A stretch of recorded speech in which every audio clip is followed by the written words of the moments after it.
Good morning, नमस्कार दोस्तों। आज हम इस वीडियो में जितने भी प्रश्न देखेंगे पूरे के पूरे डिटेल में और एक्स्ट्रा फैक्ट के साथ में। अगर आप किसी भी सरकारी नौकरी की तैयारी कर रहे हो तो ये वीडियो आपके लिए बहुत ही हेल्पफुल होने वाली है, इसीलिए इसको शुरू से लेकर लास्ट तक देखना बिल्कुल भी ना भूलिएगा। अगर आपको इस वीडियो का PDF चाहिए तो हमारे टेलीग्राम ग्रुप को ज्वाइन कर लीजिए, जिसका लिंक इस वीडियो के डिस्क्रिप्शन में है। तो चलिए चालू करते हैं आज के वीडियो का पहला प्रश्न।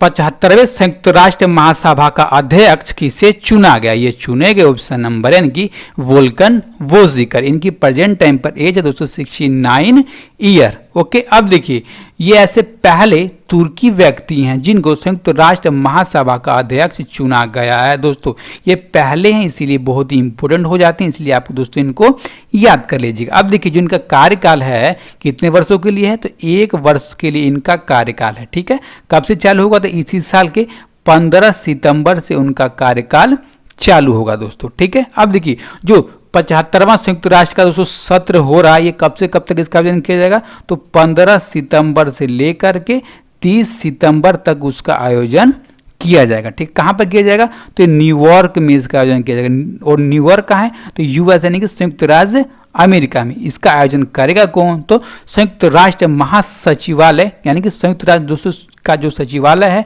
वो इसका आयोजन करेगा दोस्तों। अब देखिए यह पहली बार है जब इसका वार्षिक जो फोरम होता है इसको आभासी रूप में यानी कि इसको वर्चुअल रूप में दोस्तों इसका आयोजन किया जा रहा है। पहली बार है, क्यों किया जा रहा है कि कोरोना वायरस की महामारी को देखते हुए ऐसा किया जा रहा है दोस्तों। अब देखिए इसके अंतर्गत जितने भी सदस्य देश हैं अपनी वो उपस्थिति अगर जाहिर करना चाहते हैं दोस्तों तो वो वीडियो के माध्यम से यानी कि वीडियो रिकॉर्ड करके भी वो ऐसा कर सकते हैं दोस्तों। ये पहली बार इसलिए बहुत ही इंपॉर्टेंट हो जाता है। ओके, तो अब हम देखेंगे इसके बारे में, तो यूनाइटेड नेशन के बारे में दोस्तों। यूनाइटेड नेशन है इसकी स्थापना हुई थी 26 जून 1945 को। इसका हेडक्वार्टर है न्यूयॉर्क सिटी। मेंबरशिप दोस्तों कंट्रीज है 198। इसकी ऑफिशियल लैंग्वेज कितनी है, 6। कौन कौन सी, Arabic, Chinese, English, French, Russian, Spanish. स्थायी सदस्य कितने हैं, 5। कौन से, अमेरिका, रसिया, चीन, ग्रेट ब्रिटेन, फ्रांस। और अस्थायी दोस्तों कितने हैं, तो 10 हैं। टोटल कितने हैं, तो 15 हैं। भारत को दोस्तों भी अब की बार 2 सालों के लिए चुना गया है, आपको याद होगा। इसके प्रेजेंट टाइम के सेक्रेटरी जनरल कौन है, तो एंटोनियो गुटेरस। ओके दोस्तों, अगला प्रश्न देखते हैं 2 नंबर के। उससे पहले अगर आप इस वीडियो का PDF चाहिए तो हमारे टेलीग्राम ग्रुप को ज्वाइन कर लीजिए, जिसका लिंक इस वीडियो के डिस्क्रिप्शन में है। और दोस्तों हमारी वीडियो अच्छी लग रही हो तो चैनल को भी सब्सक्राइब कीजिए, वीडियो को लाइक कीजिए तथा ज़्यादा से ज़्यादा लोगों तक पहुँचाने के लिए शेयर कीजिए। तो देखते हैं अगला प्रश्न। किसी ने ICU बेड वेंटिलेटर पर जानकारी देने के लिए एयरवेंटी ऐप को लॉन्च किया। दोस्तों ये लॉन्च किया गया ऑप्शन नंबर D यानी कि महाराष्ट्र सरकार की तरफ से। किस लिए, तो ICU बेड वेंटिलेटर पर जानकारी देने। ये जानकारी कौन सी है कि दोस्तों कि जो मुंबई शहर है उस शहर में जितने भी दोस्तों अस्पताल हैं उन अस्पतालों में कितने बेड हैं, कितने वेंटिलेटर हैं दोस्तों, कितने खाली हैं और कितने फुल हैं, किस किस अस्पतालों में, और पूरा का पूरा मैप के साथ में दोस्तों ये विवरण दिया जाएगा दोस्तों। आपको पता होगा कि ऐसा ही एक ऐप लॉन्च किया, किसने, दिल्ली राज्य सरकार ने लॉन्च किया था। क्या नाम था उसका, तो दिल्ली कोरोना ऐप। दोस्तों आपको याद होगा सेम जो वो काम करता दिल्ली कोरोना ऐप, वो एयरवेंटी ऐप भी सेम वही काम करता है दोस्तों। ठीक है, इसको लॉन्च किसने किया, तो महाराष्ट्र सरकार ने इसको लॉन्च किया दोस्तों। अब देखिए अगर संपर्क करना होगा अस्पताल से, डॉक्टरों से, तो कैसे किया जाएगा, तो टेलीफोन के माध्यम से और ईमेल के माध्यम से संपर्क किया जाएगा और जानकारी ली जाएगी वहाँ पे खाली है कि नहीं खाली है दोस्तों, सारी जानकारी दे दी जाएगी। और उसमें पूरा ऐप के अंदर जितने भी अस्पताल हैं दोस्तों उसका पूरा प्रोफाइल बना होगा, ऐप दिए होंगे, मेल करने के लिए ईमेल आईडी दी होगी, सब कुछ दी होगी, आपको कोई सी भी दिक्कत नहीं होने वाली है। तो देखते हैं दोस्तों अगला जो इम्पोर्टेंट बनता है हमारा तथ्य महाराष्ट्र से, उसके बारे में क्या है, तो महाराष्ट्र उसकी राजधानी कहाँ है दोस्तों, मुंबई। ठीक है, गर्मियों की राजधानी है और ठंडियों की नागपुर। दोस्तों 2 राजधानी याद कीजिएगा। इसके चीफ मिनिस्टर है उद्धव ठाकरे तथा इसके गवर्नर है भगत सिंह कोश्यारी। और इसकी पार्लियामेंट सीटें कितनी है, राज्यसभा की 19 और लोकसभा की 48 सीटें हैं। तथा इस राज्य का गठन हुआ था 1 मई 1960 को और बम्बई उच्च न्यायालय के अंडर में दोस्तों ये आता है। ठीक है, और बम्बई उच्च न्यायालय के पेन टाइम के चीफ जस्टिस कौन है दोस्तों, वो है BP धर्माधिकारी। ओके, और महाराष्ट्र का राजकीय जानवर क्या है, भारतीय गिलहरी। पक्षी है पीले पैर वाला हरा कबूतर। फूल कौन सा है, जरूल का फूल। और वृक्ष दोस्तों आम का पेड़, इसका राजकीय पेड़ है दोस्तों। ओके, अगला प्रश्न 3 नंबर के लिए। 18 जून को मास्क दिवस के रूप में किस राज्य ने मनाया? दोस्तों ये मनाया गया ऑप्शन नंबर यानी कि कर्नाटक सरकार की तरफ से। अब देखिए दोस्तों इसको मनाया क्यों गया, इसको मनाने का उद्देश्य क्या है दोस्तों? तो कोविड-19 के संक्रमण को रोकना इसका उद्देश्य है। ठीक है, अब कैसे रोका जा सकता है? तो मास्क का उपयोग करके, सैनिटाइजर का दोस्तों उपयोग करके और समय समय पर साबुन से हाथ धो करके, और जो देह से दूरी होती है, सामाजिक दूरी होती है, उसका सुचारू रूप से प्रयोग करके इसके संक्रमण को रोका जा सकता है, इसके चेन को तोड़ा जा सकता है दोस्तों। और इसी के प्रति जागरूकता फैलाने के लिए इसको 18 जून को मास्क दिवस के रूप में कर्नाटक सरकार ने मनाया। देखिए दोस्तों मनाया कैसे, तो इसमें दोस्तों मार्च निकाला गया कुछ दूर तक, और जो भी स्वास्थ्य विभाग के कर्मचारी थे वो इसका प्रतिनिधित्व कर रहे थे, जैसे आपको इमेज में दिख रहा है दोस्तों। ठीक है, आप इसको याद कीजिएगा, बहुत ही इंपॉर्टेंट बन जाता है दोस्तों। 18 जून मास्क दिवस किसने मनाया? कर्नाटक सरकार ने। ओके, अगला देखते हैं दोस्तों कर्नाटक के बारे में। क्या कर्नाटक, इसकी राजधानी कहाँ है? तो बेंगलोर है इसकी राजधानी। चीफ मिनिस्टर है बीएस येदुरप्पा और गवर्नर है वजुभाई वाला, तथा इसकी पार्लियामेंट में सीटें हैं राज्यसभा की 12, लोकसभा की 28, और इसके राज्य बना था 1 नवंबर 1956 को। और किस हाई कोर्ट के अंडर में आता है? तो कर्नाटक हाई कोर्ट के अंडर में आता है। और कर्नाटक हाई कोर्ट के प्रेजेंट टाइम के चीफ जस्टिस हैं अभय श्रीनिवास ओका। दोस्तों आप अगर हमारे वीडियो रोज देख रहे होंगे तो आपको सारे के सारे तथ्य ये याद हो गए होंगे। अगर आप याद भी ना करना चाहें तब भी आपको याद हो जाएंगे रोज देख देख करके। ओके, इसका राजकीय पशु क्या है? Indian elephant. पक्षी है दोस्तों इंडियन रोलर। फूल है दोस्तों कमल का फूल। वृक्ष कौन सा है? चंदन। ओके, अगला प्रश्न 4 नंबर के लिए। संघर्ष के दौरान यौन हिंसा के उन्मूलन हेतु अंतर्राष्ट्रीय दिवस कब मनाया गया? दोस्तों ये मनाया गया ऑप्शन नंबर सी यानी कि 19 जून को ये मनाया गया। अब देखिए दोस्तों इसको मनाने का मेन उद्देश्य क्या है? तो यौन हिंसा से जो ही व्यक्ति पीड़ित हैं और दोस्तों जो भी इसको संघर्ष के दौरान निकल चुके हैं उनके प्रति सम्मान व्यक्त करने के लिए, उनके बहादुरी को श्रद्धांजलि देने के लिए इसको हर साल 19 जून को मनाया ज्यादा है दोस्तों। अब देखिए जो यौन हिंसा के लिए उन्मूलन है, इसको, इस वर्ड को जारी किसने किया था? इसको बोला किसने था दोस्तों? तो संयुक्त राष्ट्र की यूनाइटेड नेशन ने इस वर्ड को जारी किया था दोस्तों, यानी कि उसी के द्वारा दिया हुआ ये वर्ड है। अब देखिए दोस्तों जो संघर्ष के दौरान यौन हिंसा का जो उन्मूलन है दोस्तों, इसके अंडर में कौन कौन से मामले आते हैं दोस्तों? मामले हैं बलात्कार, यौन दास्ता, जबरन वैश्यावृत्ति, जबरन गर्भाधारण, जबरन गर्भपात, जबरन नसबंदी, जबरन विवाह और तुलनीय गुरुत्वाकर्षण के यौन हिंसा के लिए अनुरूप के खिलाफ महिलाओं के प्रति जो भी दुर्व्यवहार किए जाते हैं वो सारे के सारे इसके अंडर में दोस्तों आते हैं। ठीक है, अब हम देखेंगे अगला प्रश्न। किर्गिस्तान के प्रधानमंत्री के रूप में किसे नियुक्त किया गया? तो ये नियुक्त हुए हैं कुबाटबेक बोरोनोव। ठीक है दोस्तों, अब देखिए इनकी प्रेजेंट टाइम पर एज कितनी है? तो 55 साल इनकी एज है। इनकी नियुक्ति किसने की? तो किर्गिस्तान के प्रेजेंट टाइम के राष्ट्रपति यानी कि प्रेसिडेंट है कौन है? सोरोबाई जेनेब को, उन्होंने इनकी नियुक्ति करी। अब देखिए दोस्तों इनकी नियुक्ति करी क्यों गई? तो दोस्तों जैसे आपने पढ़ा होगा कि किर्गिस्तान के प्रधानमंत्री ने 15 जून को इस्तीफा दे दिया था। कौन से प्रधानमंत्री थे वो? तो मुखमदिकली अबिलागाजीव ने इस्तीफा दे दिया था। क्यों दिया था? क्योंकि दोस्तों इनके ऊपर भ्रष्टाचार के आरोप लग गए थे दोस्तों। जो भ्रष्टाचार के आरोप के कारण उन्होंने इस्तीफा दे दिया था और पद खाली हो गया था। तो जो पद खाली हो जाएगा तो उसको भरना ही पड़ेगा।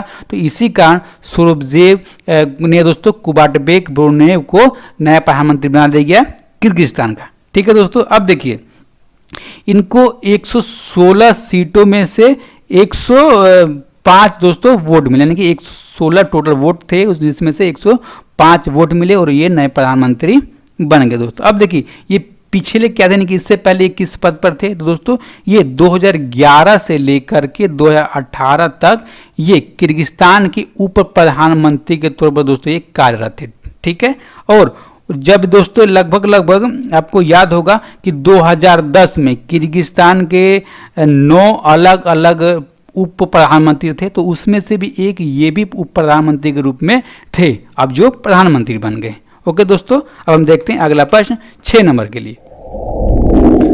हाल ही में देश के किस सबसे उम्रदराज क्रिकेटर का 100 साल की उम्र में निधन हो गया। दोस्तों ये निधन हो गया यानी कि इनकी मृत्यु हो गई ऑप्शन नंबर बी यानी कि बसंत राय जी का 100 साल की उम्र में निधन हो गया। दोस्तों क्यों निधन हुआ? क्योंकि इनकी एज ज़्यादा हो गई थी और बुढ़ापे का इनका मृत्यु हो गया। दोस्तों अब देखिए ये क्रिकेटर थे, तो जो ये क्रिकेटर थे तो कब खेलते थे? तो 1940 के दशक में ये खेलते थे दोस्तों, और लगभग इन्होंने प्रथम श्रेणी का 9 मैच खेला था भारत की तरफ से दोस्तों। ठीक है, अब देखिए इन्होंने 9 मैच तो खेल लिए, तो कितने रन बनाए? तो 277 रन बनाए थे अपने पूरे करियर में, और इनका हाईएस्ट स्कोर था 68 रन दोस्तों। ओके, अब देखिए किन किन अच्छे खेलों के साथ इन्होंने खेला था, तो वो खेल दोस्तों लाला अमरनाथ, विजय मर्चेंट, सीके नायडू के साथ दोस्तों इन्होंने खेला। इनका नाम आपको दोस्तों याद होगा। अब देखिए दोस्तों ये एक पेशे से अकाउंटेंट थे। ठीक है, अकाउंटेंट तो थे लेकिन ये किताबें लिखने का भी काम करते थे, यानी कि एक लेखक भी थे, उन्होंने काफ़ी सारी किताबें लिखी भी हुई दोस्तों, लेकिन ये काफ़ी चर्चे में नहीं रहे, इसीलिए किताबें के बारे में सबको मालूम नहीं है। ओके, अब देख लेते हैं अगला प्रश्न 7 नंबर के लिए। कौन सा बैंक ऋण देने के कार्यों के लिए पूरी तरह से डिजिटल हो गया? दोस्तों ये डिजिटल हो गया ऑप्शन नंबर बी यानी कि बैंक ऑफ बड़ौदा ऋण देने के लिए पूरी तरह से डिजिटल यानी कि ऑनलाइन हो गया। अब देखिए कौन कौन से ऋण देता है ये, तो दोस्तों घर से जुड़े हुए, कृषि, सूक्ष्म लघु और मध्यम उद्योग, और अगर किसी व्यक्ति को व्यक्तिगत लोन चाहिए वो भी दिया जाता है, और ऑटो लोन क्या किसी व्यक्ति को चाहिए वो भी बैंक ऑफ बड़ौदा से ले सकता है दोस्तों। और ये देश का तीसरा सबसे बड़ा ऋणदाता बैंक है दोस्तों। कौन सा? तीसरा सबसे बड़ा लोन देने वाला बैंक है बैंक ऑफ बड़ौदा। ठीक है दोस्तों, अब देखिए आपको याद होगा कि बैंक ऑफ बड़ौदा में 2 बैंकों को 1 अप्रैल 2020 को मर्ज कर दिया गया। कौन से बैंक थे वो? तो विजया बैंक और दूसरा बैंक था देना बैंक दोस्तों। अब दोनों ये याद कीजिएगा, बहुत इंपॉर्टेंट ये प्रश्न हो जाते हैं। अब देखिए दोस्तों जब ये पूरा डिजिटल हो गया है ऋण देने के लिए, तो क्या क्या किया जाएगा? तो इसके थ्रू दोस्तों जो भी ग्राहक होगा उसको ऋण भी दिया जाएगा, और जो ऋण होगा, जो लोन होगा दोस्तों, उसका सत्यापन भी किया जाएगा ऑनलाइन तरीके से ही दोस्तों। ठीक है, और पैसे भी ऑनलाइन ही भेजे जाएंगे और ऑनलाइन ही लिए जाएंगे। ओके, इस तरीके से ये डिजिटल हो गया है। अब देखिए दोस्तों जो बैंक ऑफ बड़ौदा के बारे में जानते हैं, जो बैंक ऑफ बड़ौदा है इसका मुख्यालय क्या है? क्योंकि मुख्यालय काफी अधिक बार पेपर में पूछा जाते रहे हैं, इसलिए मुख्यालय याद करना पड़ता है दोस्तों। जिसका मुख्यालय है बड़ोदरा में। ठीक है, बड़ोदरा कहाँ है? तो बड़ोदरा है दोस्तों गुजरात में, इसीलिए मैंने आपको बता दिया, क्योंकि आमतौर पर नई दिल्ली में होते हैं, मुंबई में, कलकत्ता में, यहीं पर होते हैं बैंकों के। इसका है बड़ोदरा में दोस्तों। ठीक है, और बैंक ऑफ बड़ोदरा के प्रेजेंट टाइम की एमडी और मुख्य कार्यकारी अधिकारी यानी कि सीईओ कौन है? वो है दोस्तों संजीव चड्डा। कौन है? संजीव चड्डा। ओके, अगला प्रश्न 8 नंबर के लिए। नोवेल ए बर्निंग किसने लिखा? दोस्तों इसको लिखा ऑप्शन नंबर इनके मेघा मजमूदार ने। इनका पहला नोवेल दोस्तों, इनका पहला नोवेल क्या है? ए बर्निंग, उनको इन्होंने लिखा है। इनकी प्रेजेंट टाइम पर एज कितनी है? तो 32 ईयर्स इनकी प्रेजेंट टाइम पर एज है, और ये दोस्तों न्यूयॉर्क की लेखक हैं। कहाँ की लेखक है? न्यूयॉर्क की लेखक हैं, लेकिन इनका जन्म और इनका दोस्तों जो भी पालन पोषण है वो कहाँ हुआ है? भारत के कलकत्ता में हुआ है इनका जन्म दोस्तों। अब देखिए जो ये इनका पहला नोवेल है ए बर्निंग दोस्तों, इसको 2 जून 2020 को ही पब्लिकेशन कर दिया गया, पब्लिश कर दिया गया। कौन से पब्लिशर से दोस्तों? तो ये भी अमेरिका का पब्लिकेशन नोपेक डब्ल्यूडे प्रकाशन को से नोपेक डब्ल्यूडे प्रकाशन से इसको लॉन्च कर देगा, इसको पब्लिश कर देगा। अब देखिए दोस्तों जो ये बुक है, जो उपन्यास है, इसमें है क्या दोस्तों? इसमें 3 व्यक्ति हैं, और 3 व्यक्तियों की कहानी। उन व्यक्ति कौन कौन से हैं दोस्तों? तो उनका नाम है टॉमी ऑरेंस, या ग्यासी और झुम्पा लाहिड़ी दोस्तों। और इनके जीवनी के बारे में इसमें लिखा हुआ है कि कैसे उन्होंने फिल्म उद्योग में अपना किस्मत आजमाया, और उसमें उन्होंने प्रसिद्धि पाई, और उस प्रसिद्धि से जो भी अपने जीवन को बदला, और अपने जीवन के साथ साथ में जो भी मध्यम वर्ग होता है दोस्तों, जो मिडिल क्लास होता है, उसको भी अच्छे तरह से बदलने का इन्होंने काम किया दोस्तों। ठीक है, अब देखिए दोस्तों जानेंगे हम मेघा मजमूदार के बारे में दोस्तों। जैसे आपने देखा कि इनका जन्म कहाँ हुआ था? तो इनका जन्म हुआ था कलकत्ता में, लेकिन इन्होंने सामाजिक विज्ञान की डिग्री कहाँ ली? तो अमेरिका के जॉन हॉपकिंस यूनिवर्सिटी से। कहाँ से? जॉन हॉपकिंस यूनिवर्सिटी से दोस्तों। ठीक है, अब हम देखेंगे अगला प्रश्न 9 नंबर के लिए, और आज की वीडियो का लास्ट प्रश्न। किस प्रशासन ने कृषि उत्पादन विभाग का नाम कृषि उत्पादन और किसान कल्याण विभाग को बदलने की मंजूरी, दोस्तों मंजूरी दे दी है ऑप्शन नंबर से, यानी कि जम्मू और कश्मीर प्रशासन ने कृषि उत्पादन विभाग का नाम बदलकर अब कर दिया है कृषि उत्पादन और किसान कल्याण विभाग। अब देखिए दोस्तों, इसका मेन उद्देश्य क्या है दोस्तों, इसका मेन उद्देश्य है कि जो भी हमारा किसान है उसके ऊपर ही ध्यान केंद्रित ना करना और उससे भी बढ़कर के किसान का कल्याण के विषय में भी दोस्तों सोचना और उस पर भी ध्यान केंद्रित करना। ध्यान केंद्रित कैसे किया जा सकता है, तो जो भी उनकी उपज है उनका वाजिब जो भी पैसा है वो दे कर उनका कल्याण किया जा सकता है, और इसीलिए इसका नाम बदलने की आवश्यकता पड़ गया है दोस्तों। ठीक है, अब देखिए इसके साथ में एक नाम बदला गया, लेकिन जो नाम बदलने के साथ में कुछ नई नियुक्तियां भी की जाएंगी इस विभाग में। नए विभाग में दोस्तों जो नई नियुक्तियां की जाएंगी उनका कार्य अवधि कितना साल होगा, तो 2 वर्ष उनका कार्य अवधि होगा दोस्तों। जो पहले अवधि हुआ करती थी काम करने की वो 5 साल हुआ करती थी, लेकिन अब घटाकर कर दी गई 2 साल के लिए। आपको दोस्तों ये भी याद करना है। अब देखिए दोस्तों उनको कुछ दोस्तों जो नियुक्तियां होती थी उसमें कुछ छूट दी जाती थी, कुछ उनको दोस्तों फायदा दिया जाता था। कौन कौन से फायदे, तो दोस्तों उनका 1 साल के अंत में उनकी जो भी सैलरी होता है, वेतन होता है, उसमें वृद्धि करी जाती थी। महंगाई भत्ता दिया जाता था, जो भी वो रहते हैं उसका मकान का किराया सरकार की तरफ से दिया जाता था दोस्तों। और जो भी वो काम करते हैं उसका लेखा जोखा और उनके बच्चों का दोस्तों जो सारा का सारा कर्ज सरकार उठाती थी और अब भी उठाती रहेगी। ओके दोस्तों, अब हम जानेंगे किसके बारे में, जम्मू कश्मीर के बारे में। जम्मू और कश्मीर है, इसकी राजधानी कहाँ है, तो इसकी राजधानी है दोस्तों अब भी श्रीनगर है, पहले भी श्रीनगर ही थी। इसे गवर्नर है प्रेजेंट टाइम के जगदीश चंद्र मुर्मू, ये पहले गवर्नर हैं दोस्तों जम्मू और कश्मीर के, इसलिए बहुत ही इंपॉर्टेंट है। ठीक है, इसकी पार्लियामेंट सीटें हैं राज्यसभा की 4 और लोकसभा की 5 सीटें हैं, तथा ये 31 अक्टूबर 2019 को क्या बन गया, तो ये बन गया दोस्तों यूनियन टेरिटरी यानी कि केंद्र शासित प्रदेश बन गया। ठीक है, इसमें से कौन कौन से 2 केंद्र शासित प्रदेश बने, तो ये है दोस्तों लद्दाख और ये है जम्मू और कश्मीर। ठीक है, अब देखिए जम्मू और कश्मीर का उच्च न्यायालय है, इसके प्रेजेंट टाइम के चीफ जस्टिस कौन है, तो चीफ जस्टिस है गीता मित्तल। ओके दोस्तों, अब हम जो जम्मू कश्मीर इसका राजकीय जानवर क्या है, तो कश्मीरी हंगुल। राजकीय पक्षी है काली गर्दन वाला सारस, फूल है कमल का फूल और पेड़ कौन सा है, चिनार। ओके, अब हम देखेंगे जो हमने कल के वीडियो में प्रश्न पूछा था दोस्तों। क्या पूछा था कि कांग्रेस के किस वरिष्ठ नेता को लोकसभा में लोक लेखा पर संसदीय समिति का अध्यक्ष नियुक्त किया गया। दोस्तों ये नियुक्त किए गए ऑप्शन नंबर यानी कि अधीर रंजन चौधरी को नियुक्त किया गया, और ये पहले भी लोक लेखा समिति के दोस्तों अध्यक्ष थे और इनको फिर से इनको बना दिया गया। ठीक है, अब देखिए इस प्रश्न का सही जवाब किसने दिया, तो विजय कुमार, कुणाल कुमार सिंह, मयूरी भारद्वाज और दोस्तों रितेश दुबे, सोनू कुमार और अमित मलिक, इन सब दोस्तों इस प्रश्न का सही जवाब दिया है। अब देखेंगे हम आज का प्रश्न क्या है। आज का प्रश्न, तो रूसी राष्ट्रपति ने किसको द्वितीय विश्व युद्ध के स्मारक पदक के साथ सम्मानित किया है दोस्तों। ठीक है, स्मारक पदक के साथ सम्मानित किया गया है, किसने किया है, रूस के राष्ट्रपति ने। ठीक है, इस प्रश्न का जवाब आपको कमेंट बॉक्स में देना है और जितना भी आपको पता होगा सारा का सारा दोस्तों पूरे डिटेल में लिख दीजिएगा। ओके, अगर आपको हमारी वीडियो कैसी लगती है दोस्तों अपनी राय भी अवश्य कमेंट बॉक्स में दीजिए, क्योंकि आपकी राय से दोस्तों हम आगे कुछ विस्तार कर सकते हैं। जो भी दोस्तों इस चैनल पर नए हो और आपकी वीडियो अच्छी लगी हो तो चैनल को भी सब्सक्राइब कीजिए, वीडियो को लाइक कीजिए तथा ज़्यादा से ज़्यादा लोगों तक पहुंचाने के लिए शेयर कीजिए। शेयर करना है तो आपके जितने भी स्टडी लीडर ग्रुप हैं वहां पर इसको शेयर करना है, और अपना ख्याल रखिए, तैयारी करते रहिए। धन्यवाद, नमस्कार।